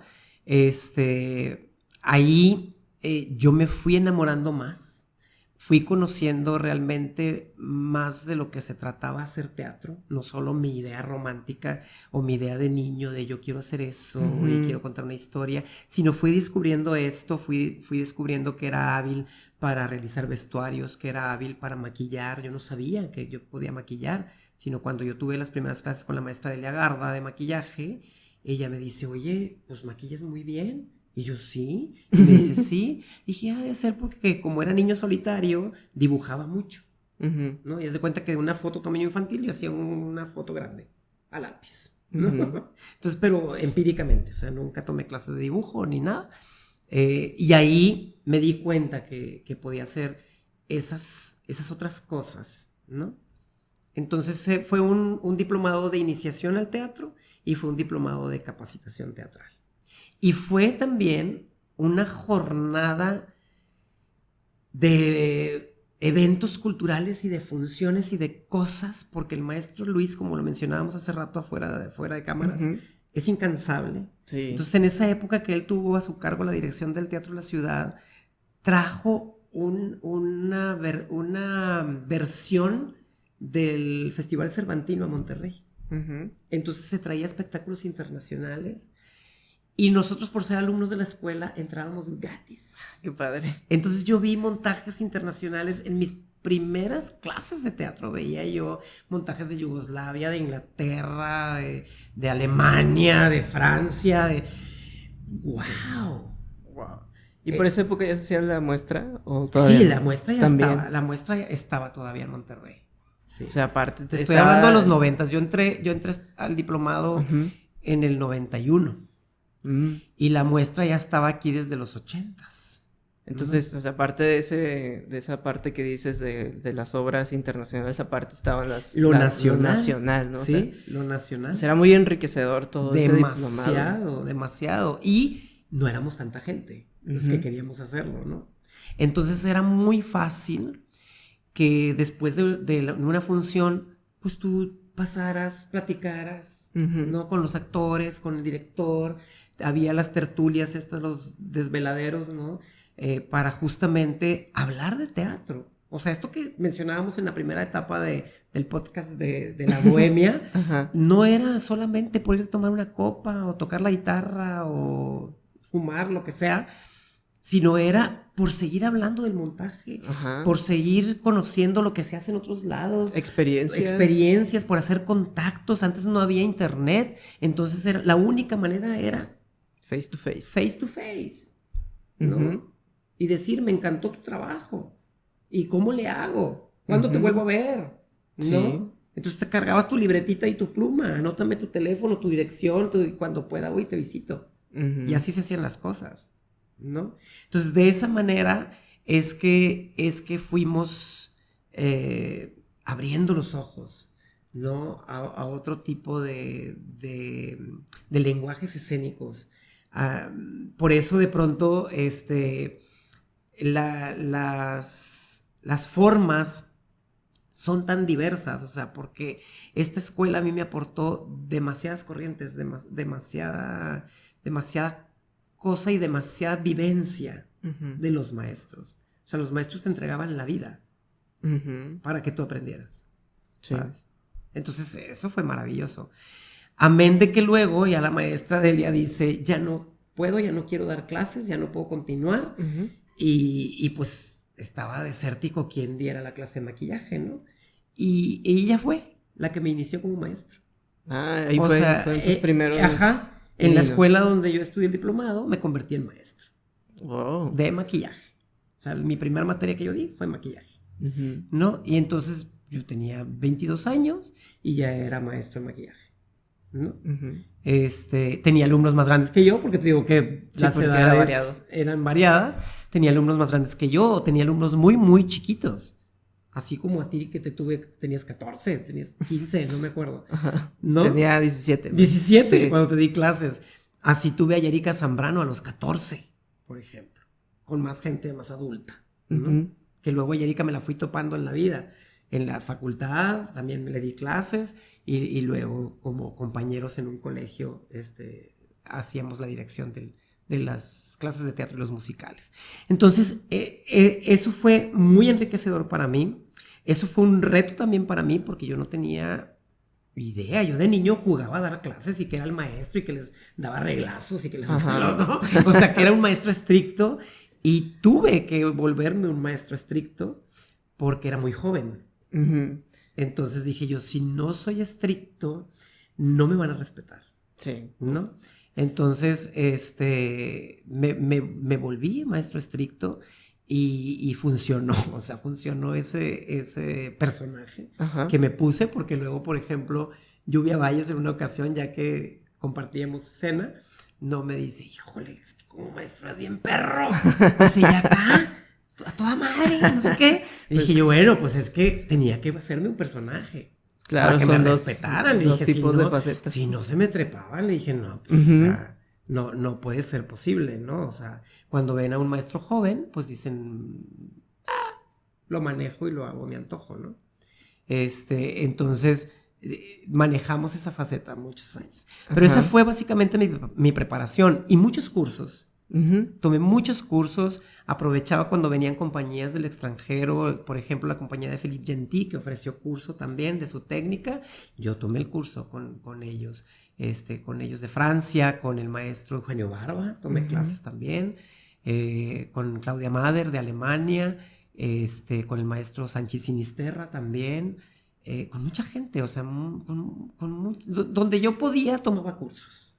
Pues mira, que ese diplomado, la verdad es que yo en lo personal lo envidio mucho porque sí es, o sea, era algo como porque estaba, vamos a decirlo así, como la mera mata del teatro, Sí. de la época dorada del teatro de Monterrey. Y justamente a veces eso es lo que hace falta en ciertas instituciones, que los maestros sean también personas activas y no nada Sí, más activas en la institución, es decir, que hagan obras dentro de la escuela, sí. ¿no? Sino que hagan obras fuera, que sean como estando en el medio, actualizándose, arriesgándose a hacer otras cosas, viajando, etcétera. Porque a veces eso es un poquito lo que falta y luego pues en esa época o sea, esos maestros pues eran ahora sí como son los pilares del teatro, de lo que hacemos ahorita nosotros, ¿no? Figuras, o sea, eran figuras.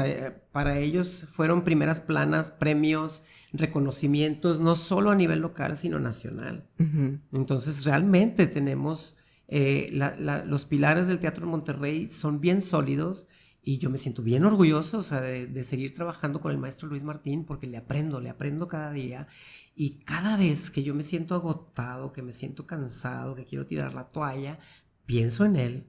Pienso en que no para, que no descansa, que siempre está buscando hacer algo, renovarse, reinventarse o reponer algún éxito que ya tuvo, como es el caso de Te juro, Te juro, Juana, que Juana. tengo ganas, ¿no? Entonces es eso, o sea, ellos te daban el ejemplo de Ujú. no claudicar, el ejemplo de que para hacer teatro hay que entregarte en cuerpo y alma. O Sí, es sea, una no, motivación no hay de total. otra. Yo no sé hacerlo de otra manera, porque Ujú. así lo aprendí, ¿no? Hablando de ya educación más institucional, cuando surge, por ejemplo, la licenciatura, ¿no?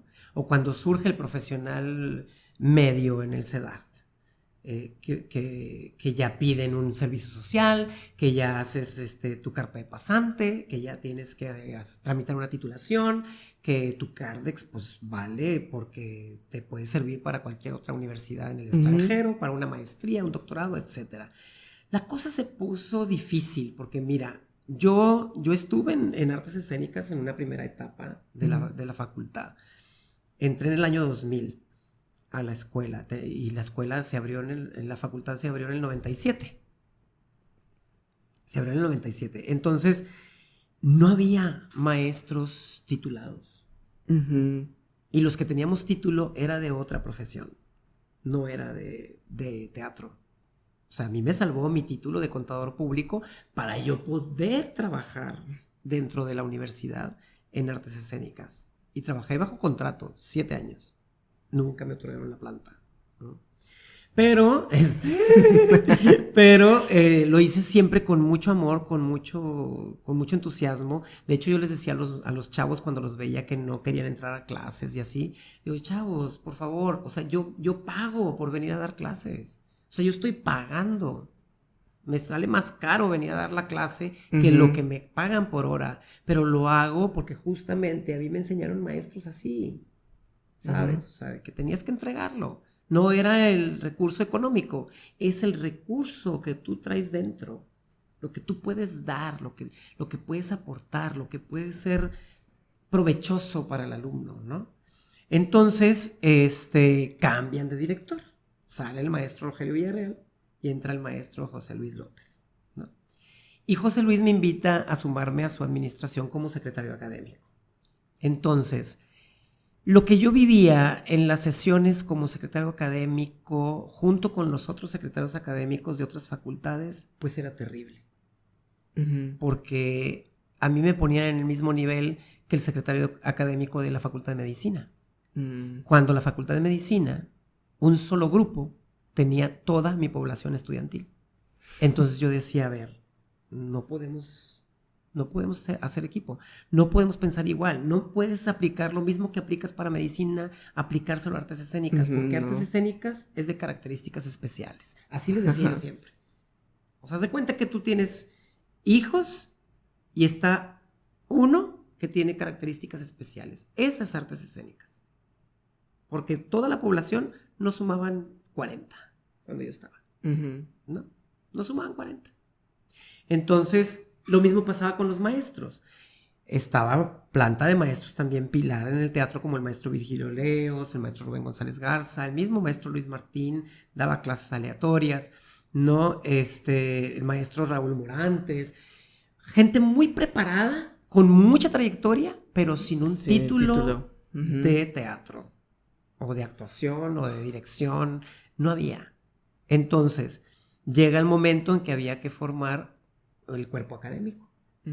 Y para tener cuerpo académico en una facultad, pues mínimo tienen que tener maestría, ¿no? Máximo doctorado. Entonces cuando a mí me pedían, es que traen la documentación de tus maestros, y yo, pues es que no tienen. O sea, yo te puedo traer el título de Raúl, que es químico, el mío, que soy contador, el de la maestra Elvira Popova, que es de letras, ¿no? Hernando Garza, que también es de comunicación, te puedo traer varios títulos, y sí te puedo traer papelería. Le dije, pero no del área. No del área.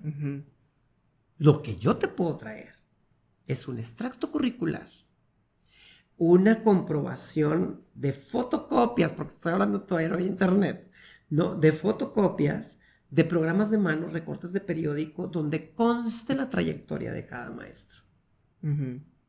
Y así tu universidad me tienes que avalar mi cuerpo académico, porque no hay manera. Y lo logré, lo logramos, ¿no? Logramos muchas cosas. Pero es que bueno, también porque se ponen así, siendo que la facultad es nueva y no hay como pues esa carrera. Justamente es eso, o sea, porque es, ¿quieres tener tu licenciatura? Pues tienes que cumplir con todos los lineamientos que se le piden a todas las licenciaturas.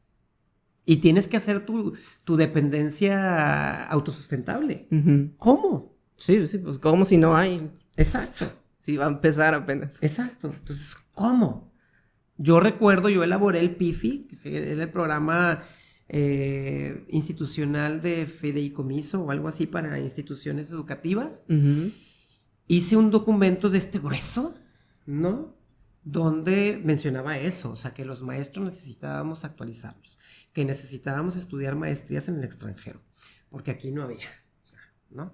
Que necesitábamos aulas especializadas, porque las aulas que teníamos para teatro, por ejemplo, nada que ver. Las de danza más o menos, pero las de teatro, no. Entonces ya estaba en obra gris lo que es ahora el Teatro Espacio, ¿no? Antes se llamaba Aula de Prácticas Escénicas, porque la tirada era esa, que fuera un aula para los alumnos, ¿no? Entonces a mí me tocó equiparlo. O sea, en ese PIFI yo puse todo, o sea, el sistema de acústica, la parrilla, la iluminación, la duela, los camerinos, los espejos, los foquitos, todo. Bingo, se aprobó. Entonces se empezó a equipar el espacio. Yo estaba ya muy emocionado porque íbamos a tener un aula profesional para los chavos, pero después viene el cambio de dinámica, ¿no? Donde se dice, no, mejor que sea un teatro. Y que los alumnos sigan trabajando en los saloncitos donde trabajan. Y se me vino la moral abajo porque dije yo, ¿cómo es posible? O sea, no puede ser. ¡Qué padre! O sea, que vaya a haber actividades escénicas los fines de semana, sí, pero entre semanas se ocupa para que se fogueen los chavos. Yo pensando justo en mi experiencia en este diplomado, porque te repito, las instalaciones de mi escuela fue el Teatro de la Ciudad. Mis exámenes eran en la sala experimental, en la gran sala y en el patio de la casa de la esquina. Luego, que ¿por qué dominas el espacio? Te educaste ahí. Claro. O sea, ¿no? Yo cada que llego al Teatro de la Ciudad y me recibe el personal de los técnicos encabezados por Paco Rubalcaba, que lo adoro, mi tocayo, bienvenido a tu casa. Es mi casa. Ahí me formé. ¿Me explico? Entonces lo conozco al dedillo. Las áreas sordas, las áreas no sordas, las que más proyectan, las que menos proyectan, dónde pararte, dónde no pararte, o sea, todo. ¿Por qué? Porque como alumno tuviste la oportunidad de formarte en un espacio real, no en un saloncito de una casa o de una escuela edificada en su origen como una escuela para cualquier otra facultad, menos para una escuela de artes. Como ahora, que hay más salones, que hay un área nueva, que Jenny Villarreal hizo bastante trabajo también, ¿no? Ujú. En construir aulas nuevas equipadísimas para los alumnos, que ahora sí, Ujú. o sea, ahora sí tienen un espacio polivalente, o sea, donde desarrollarse, tanto los de danza como los de actuación, Ujú. ¿no? Entonces, ese siempre ha sido como el dilema. Otra preocupación mía mientras fui catedrático de la universidad era de qué van a trabajar los muchachos, ¿no? Ujú. O sea, ¿qué vamos a hacer con estos que salen? ¿No? ¿Dónde está el campo laboral? ¿Dónde está el campo laboral? ¿Cómo se va a generar? O sea, ¿quién les va a abrir las puertas? ¿El título para qué les va a servir? Porque generalmente esa incógnita sigue en el aire. O sea, ¿para actuar necesitas un título? Ujú. No. Necesitas tu entrega, tu compromiso, tu pasión, tu trabajo en equipo. Dije sí, mantengo el sí. ¿No? No traiciono. Ujú. El título te va a servir para seguirte preparando y para tener un trabajo administrativo en algún área relacionada con la cultura. Ujú. Eso, hacia allá deben de enfocarse los chavos que están titulados, o los que ya tienen una maestría, o los que ya han logrado doctorados. Porque a veces, dices tú, se la han pasado en el escritorio, se la han pasado en la computadora, no han experimentado en la escena, pero ya tienen su título, ya tienen su maestría, ya tienen su doctorado. ¿Y ahora? ¿En qué van a trabajar? ¿Cómo lo van a desarrollar? Ujú. Bueno, como bien comentas, es todo esto de la facultad, es todo un logro que se ha hecho el hacer una licenciatura, porque pues justamente eso pues no había, ¿no? No había antes Exacto, una sí. licenciatura. Y algo que yo creo que para lo que funciona es un poco para reivindicar ante la sociedad y la institución e instituciones el valor del teatro, de las artes escénicas, porque siempre nos ven como algo, como que, ay, eso se estudia, para Es un eso, hobby, ¿no? O sí, sea, siempre mencionan que es... Ah, pero ¿en qué trabajas? ajá, o O sea, sea, cuando ¿qué yo haces conozco a alguien y me dicen, después? ¿y tú en qué trabajas? Y yo, pues hago teatro. Ah, bueno, sí, Pero en pero ¿en qué serio, trabajas? O ajá. sea, ¿no? Sí, o sea, eso es lo que pasa, ¿no? Después, ¿cuál es el campo laboral de Sí. los egresados, ¿no? Sí, Que, yo creo pues sí. que eso es lo que avala un título universitario en una carrera de artes escénicas. O sea, tú como egresado o como titulado, pues puedes aspirar a una maestría, un doctorado, pero que esos papeles que no se requieren realmente para actuar, eso no es necesario para actuar, pero Ujú. sí es necesario para que tú socialmente, familiarmente, y digámoslo así, institucionalmente, seas alguien Ujú. y seas tomado en cuenta para un trabajo administrativo, para ser gestor cultural, para poder administrar un espacio cultural, una escuela, no sé, una academia, o sea, ¿no? Eso es para lo que te puede servir, básicamente. Qué padre, qué bueno, que ahorita ya hay, gracias a la comunicación de internet, ¿no? Que ya hay la posibilidad de que desde tu recámara puedas estudiar una maestría, un doctorado validado en España, en Chile, en Argentina, en Estados Unidos, no sé, en cualquier parte de Europa. Este, porque eso facilita mucho Ujú. que tú tengas un crecimiento educativo, Sí. ¿no? Y también, como dices tú, de un reconocimiento como lo tiene un abogado o un médico, Ujú. ¿no? O que puedan ver tu título colgado en la pared de tu estudio, si es que logras tener un estudio, ¿no? Ujú. O al menos no sé, del estudio de tu casa. Eh, o cuando te piden una documentación oficial que tú puedas avalar que estás capacitado para ciertas cosas. Contrariamente a lo que se cree, pues no. O sea, en la escena lo que No, se requiere es entonces, pasión, lo ajá. que se requiere es entrega, entrenamiento, mucha constancia, no quitar el dedo del renglón, hacer trabajo en equipo, ser humildes, bajarle a la soberbia, Ujú. bajarle al ego, ¿no? Y yo siempre he dicho una cosa, o sea, yo como actor entro a un nuevo proyecto como una barra de plastilina, ¿no? Ujú. Es una barra de plastilina. Me pongo en las manos del director y que me moldee.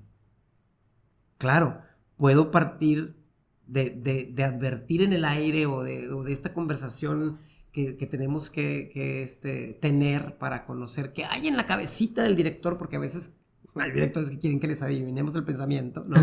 Entonces, cuando tienes estos diálogos para descubrir qué es lo que quiere, hacia dónde va el proyecto, cómo quiere el personaje, cómo lo imagina, cómo lo ha soñado, cómo lo leyó él, porque es muy diferente la lectura que le da el director al que le da el actor, o incluso el productor, finalmente hasta el público. O sea, hay público que te dice, es que yo pensé que el personaje iba para acá y no, se cambió para allá, ¿no?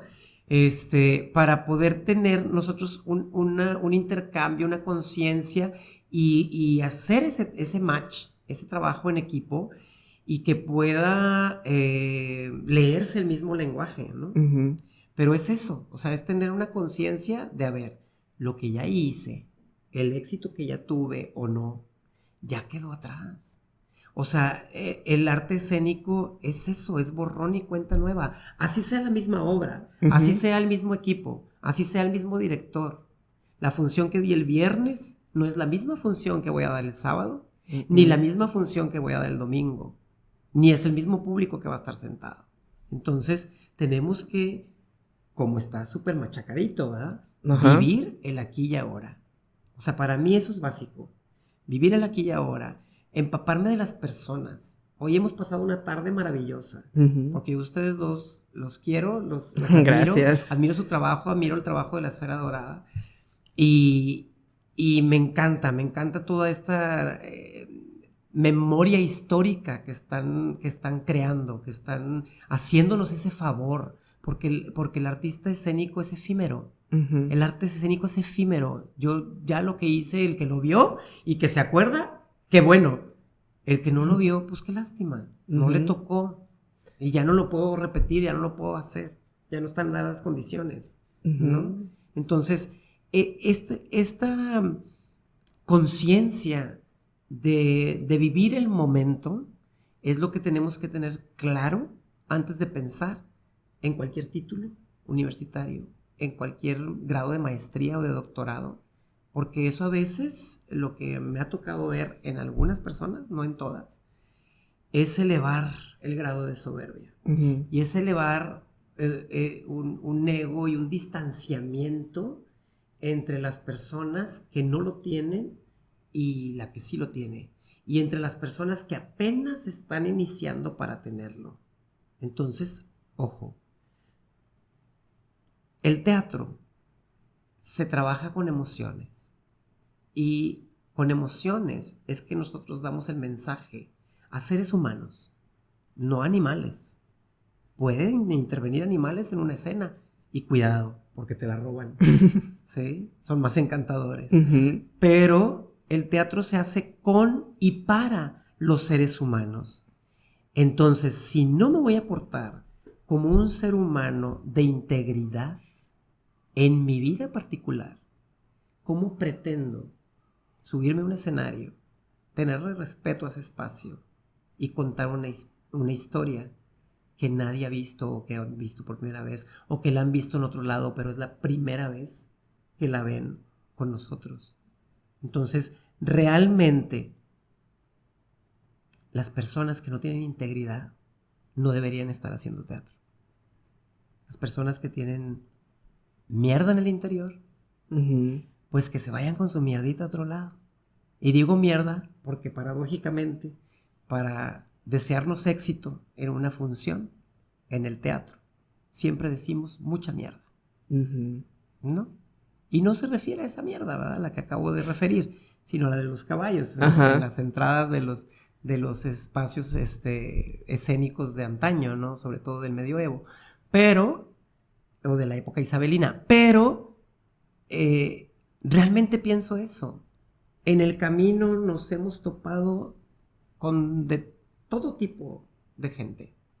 La que pervive es la que es sencilla, la que es humana, la que hace teatro de corazón, uh-huh, la que no le importa si ocupó la primera plana o no ocupó la primera plana de un periódico, de una revista, o si tiene una documentación, o si tiene una trayectoria, o si tienes, o si eres superior a quién. Yo solamente deseo ser superior a mí mismo, superior al que fui ayer, ¿no? Superarme a mí mismo, a nadie más.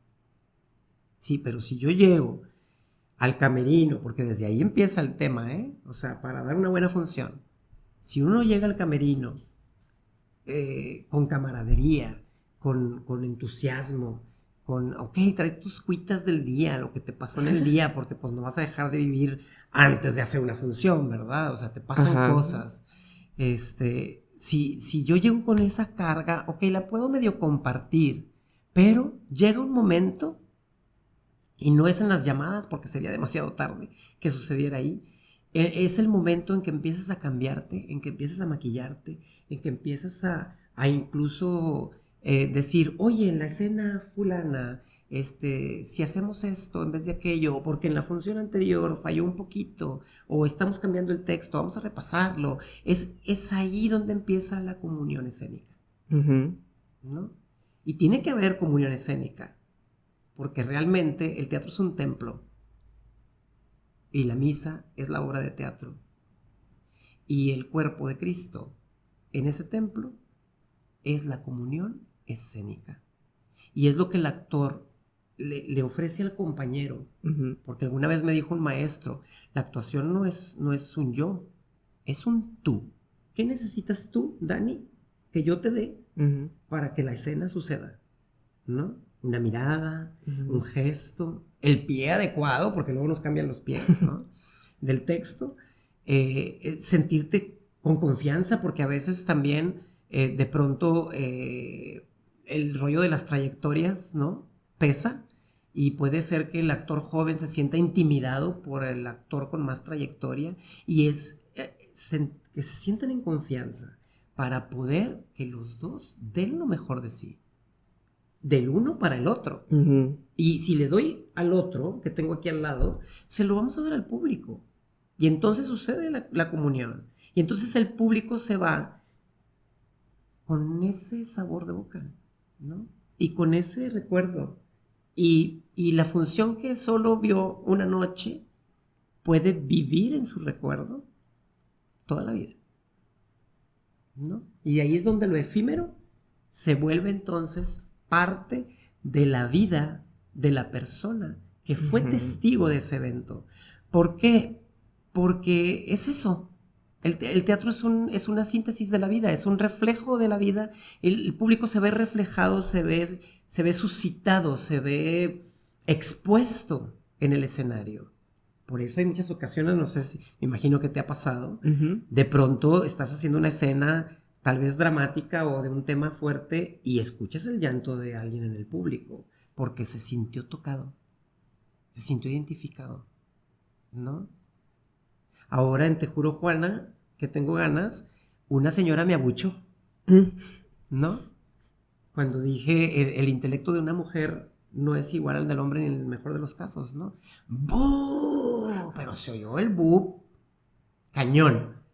Que dije, ay, cabrón, no me había pasado. O sea, no me había pasado. Pero tiene razón, porque está viendo una obra, una historia de los años 20, donde la mujer era ninguneada, ¿no?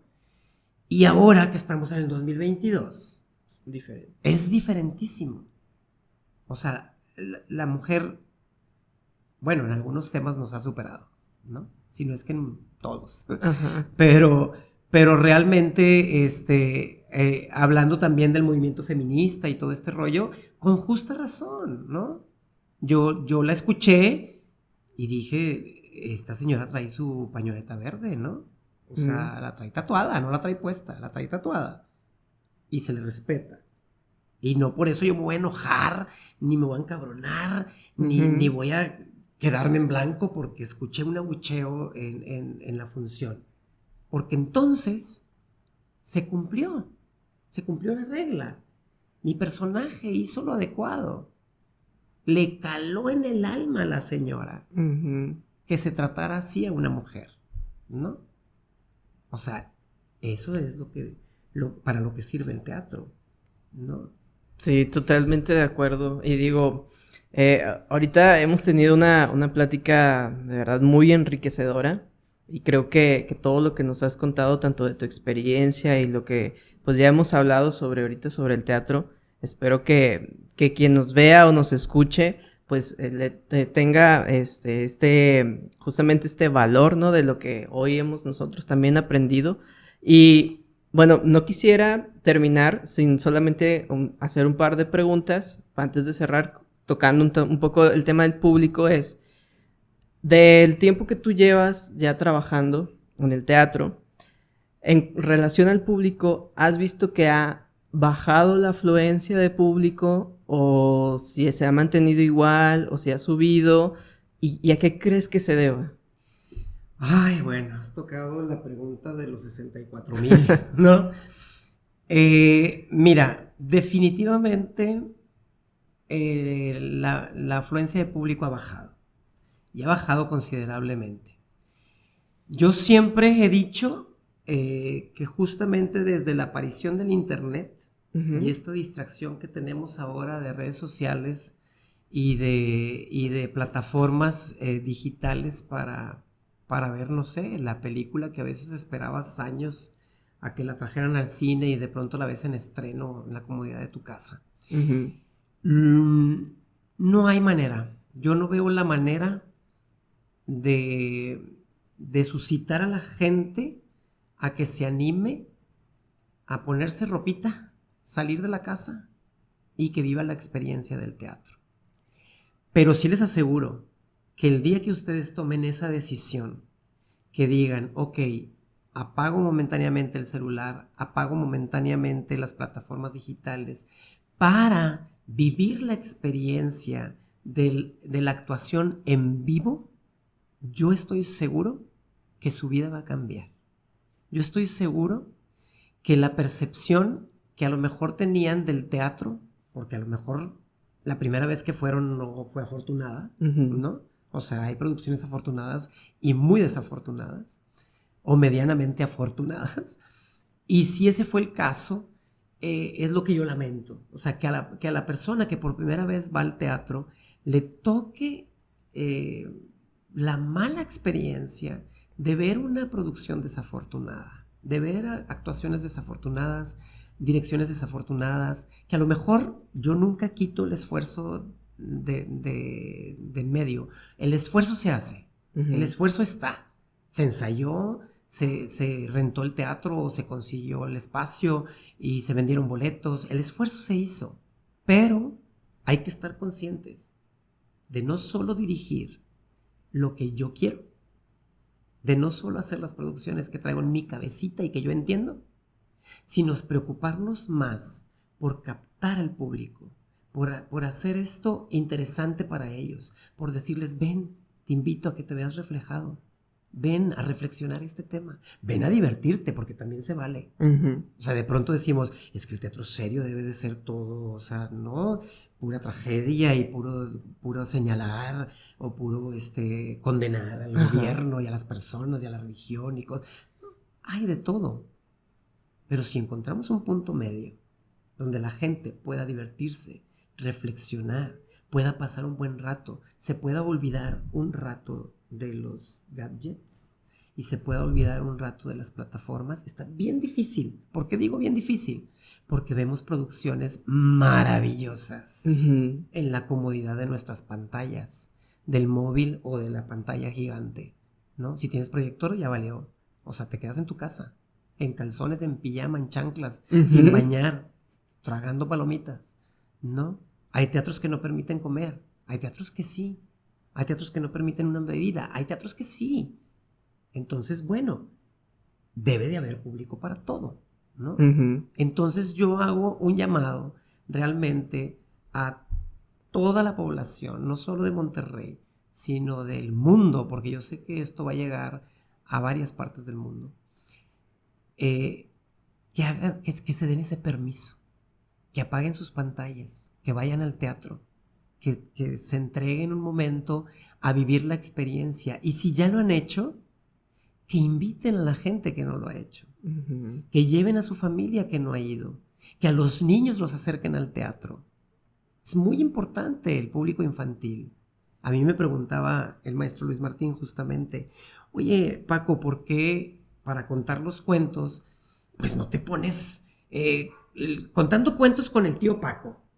¿Por qué contando cuentos con Francisco de Luna? Es que no ves, mira, tu trayectoria como actor, como Francisco de Luna, y ahora contando cuentos infantiles. Y yo volteé y le dije, maestro, yo lo hago porque espero que en 5 o 10 años esos niños que me escucharon en el radio o que fueron a verme presencialmente a contarles un cuento, cuando sean ya adolescentes o mayores, y si ven, y si Dios me lo permite, la vida me lo permite, yo sigo haciendo teatro porque no sé, el día de mañana, ¿no? Si ellos ven mi nombre dentro de una producción, que se animen a ir a verla.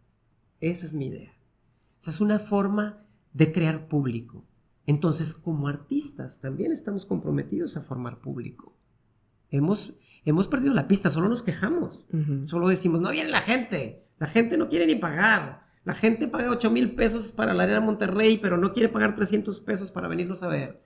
No, ojo, le sale hasta más barato que ir al cine, ir al teatro.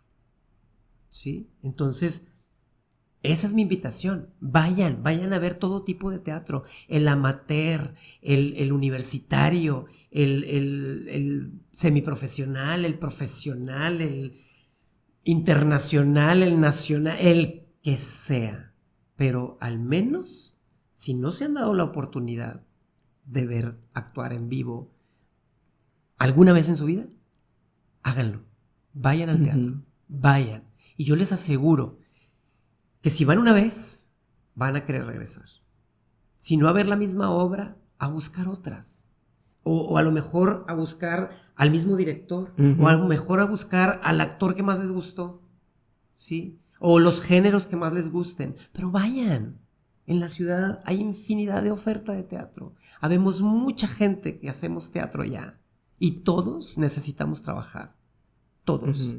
Y la única manera de hacerlo, y realmente que no salgamos en números rojos, es que ustedes que nos están viendo se animen, salgan de su casa, pónganse lindos, porque también nos gusta ver al público lindo, ¿no? Y vayan al teatro, vayan, compren sus boletos, cómprenlos, eso nos ayuda mucho, nos ayuda a que espacios independientes existan, que estén vivos, nos ayuda a que los actores tengamos un aliciente para seguir haciendo teatro. Porque a veces invertimos más por función que lo que ganamos por función. Y seguimos haciendo teatro. Porque yo siempre lo he dicho, esto es como un cáncer, ¿no? O sea, si ya te entró el tumorcito, el tumor se vuelve grande. Hace metástasis en tu cerebro, en tu corazón, en tu alma.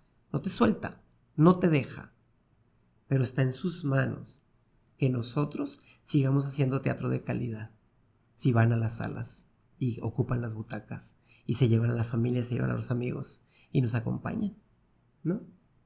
Justo es qué gran mensaje nos das y le das al público que nos ve y nos escucha, porque pues sin ellos el teatro no existe, o sea, no existimos nosotros.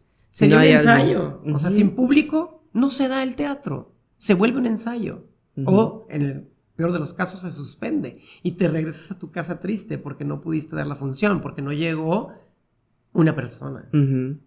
Porque todavía somos de los que damos función si hay una persona. Fíjense nada más. Así de comprometidos estamos. Entonces, por favor, tomen conciencia, dense la oportunidad, vivan la experiencia, gocen el teatro.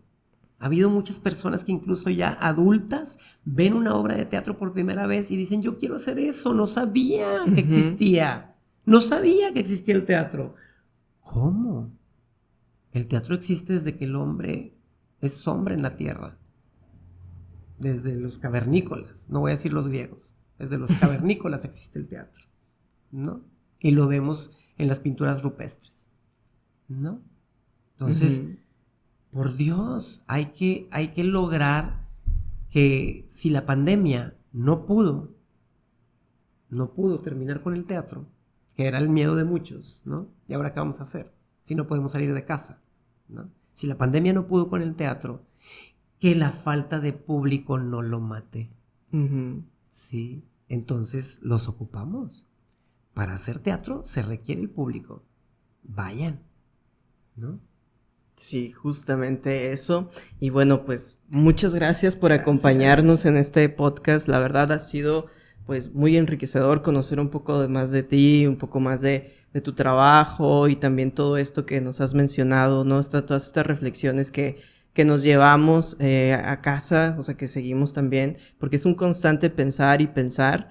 Y bueno, pues también agradecerte. Bueno, yo en lo personal te agradezco porque cuando yo empecé en el teatro, pues Paco me dio clases, fue de mis primeros maestros. Sí. Y la verdad, si no hubiera sido por él, a lo mejor, pues ese impulso que te dan, porque puede ser, a veces hay maestros que incluso te pueden como hacer a un lado o quitarte esa ilusión de hacer teatro. Ajá. Y pues te agradezco en ese sentido, así como le agradezco también, por ejemplo, al maestro Rubén González Garza, que en paz descanse, ¿no? Siempre le voy a estar muy agradecido, al maestro Luis Martín, y yo creo que todos tenemos a alguien a quien le agradecemos el poder estar aquí, ¿no? El poder hacer esto que nos gusta y nos apasiona y que, como bien dices, pues a veces pues con nuestros propios recursos tenemos que trabajar en otras cosas, no importa, pero es algo que de verdad nos gusta y nos apasiona. Y pues muchas gracias por acompañarnos. Gracias a ti, Dani, gracias a Jennifer también.